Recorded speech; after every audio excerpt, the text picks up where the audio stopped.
as we sort of intro in with movies, but to kind of take it back to local, just a few things I wanted to mention. There was an awesome.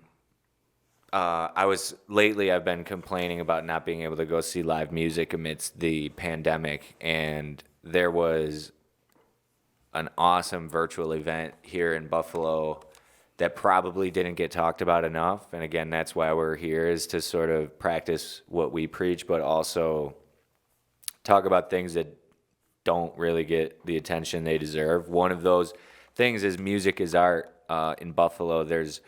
They always do a nice festival outdoors, but it was interesting. I was sort of curious to see what they were going to do with the virtual thing going on.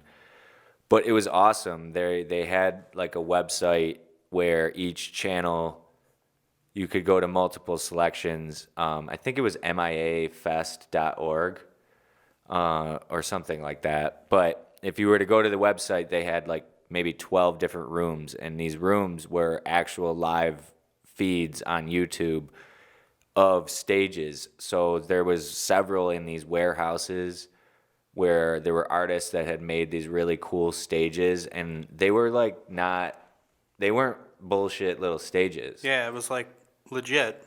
There was some that looked like kind of really like cool. almost like old MTV. Like they looked kind of like that old MTV vibe. Yeah, that's really cool. And that was just really cool to see. There was a lot of people that must have done a lot of work on that. And there was even people that had stages at their homes, because the virtual event allows you to, they had a schedule just like if you were going to a music festival. There's always like, say, 5 stages at the festival, and then you've got a schedule, and you can just follow which ones you want to go pick out. And that was sort of like what this was like. And the pessimist could definitely slam it. The pessimist could say there was definitely some shitty quality. A couple of the people had technical difficulty, but for me, it was a testament to the future of like concerts, music. And you hate to compare it to like the webcam girl, but that's, I think, with tipping and like things like that, that's what like musicians are gonna like play shows.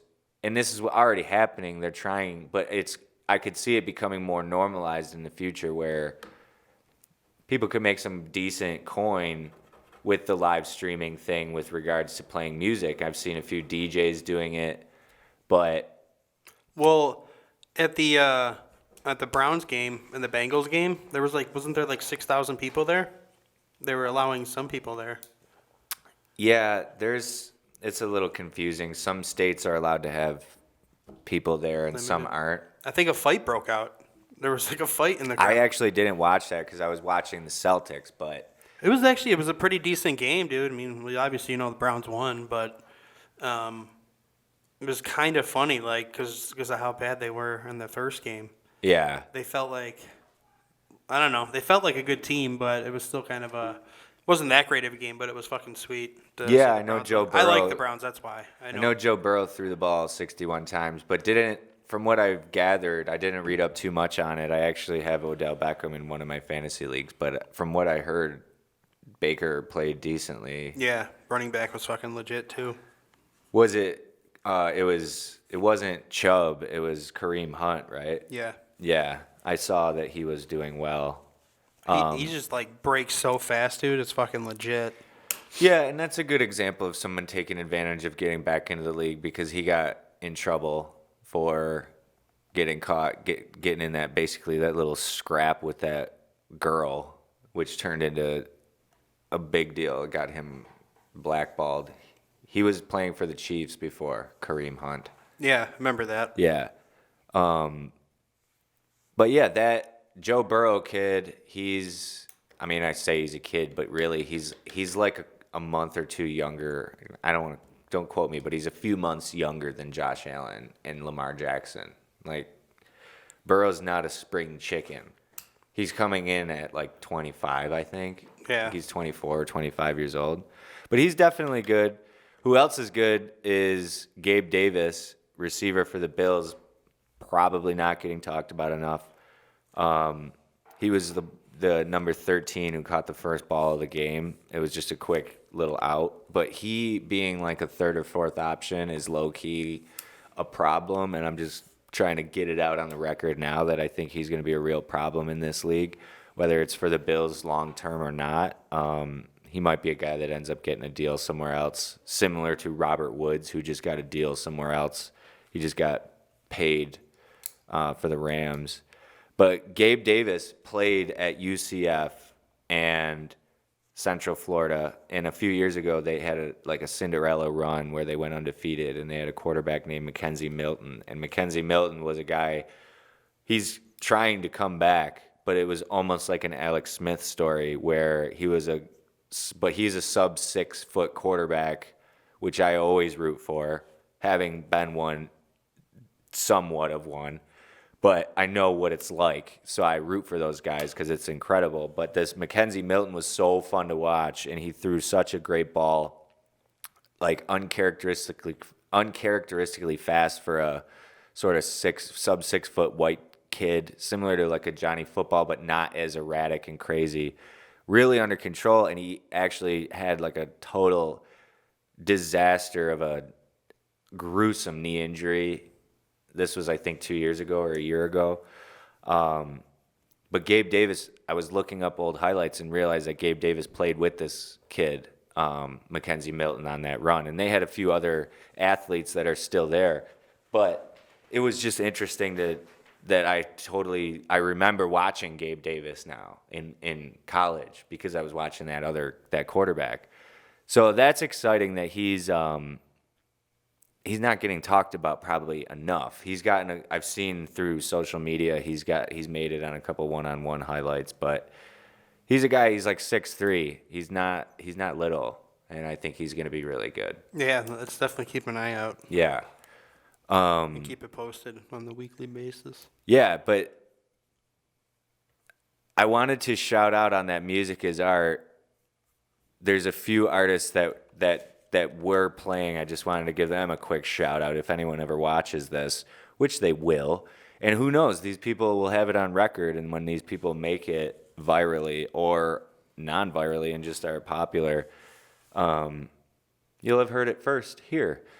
Pennsylvania Line, PA Line, they're a local band, but this kid, I actually met him at Nietzsche's one night.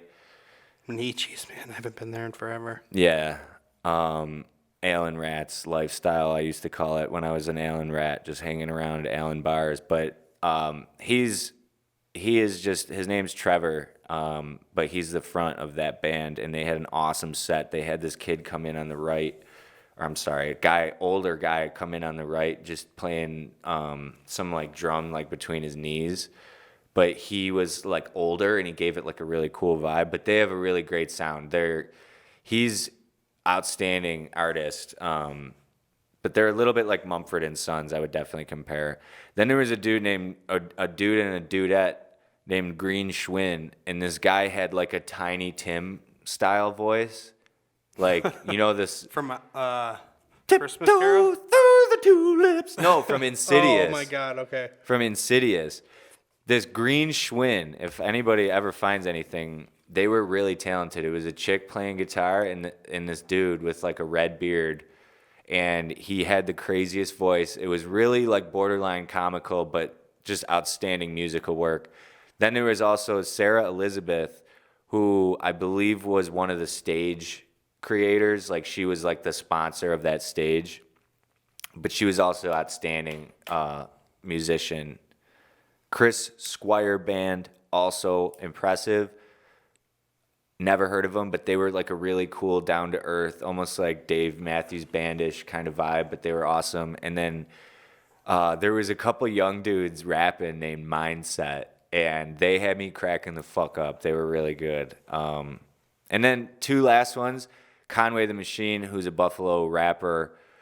He has a new album out, From a King to a God.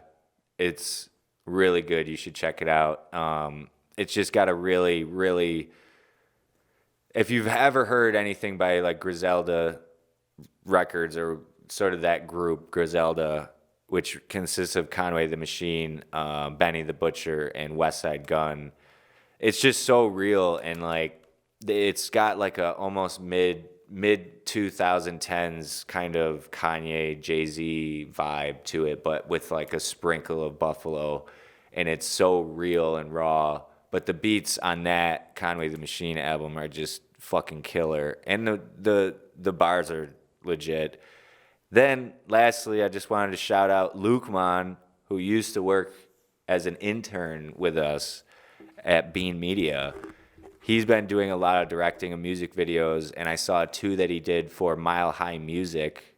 Check them out also. Mile High Music with a Z, Muzik. One song called Pray For Me. Really great framing, really interesting lyrics. It had like three parts to it. One was like alcoholism, one was like, I can't remember, and then the third one was like social media addiction. Okay, yeah. But the way that Luke Mon's been cutting those videos and shooting them, like he's gonna make movies. This kid is very talented. So I just wanted to shout them out from the locals.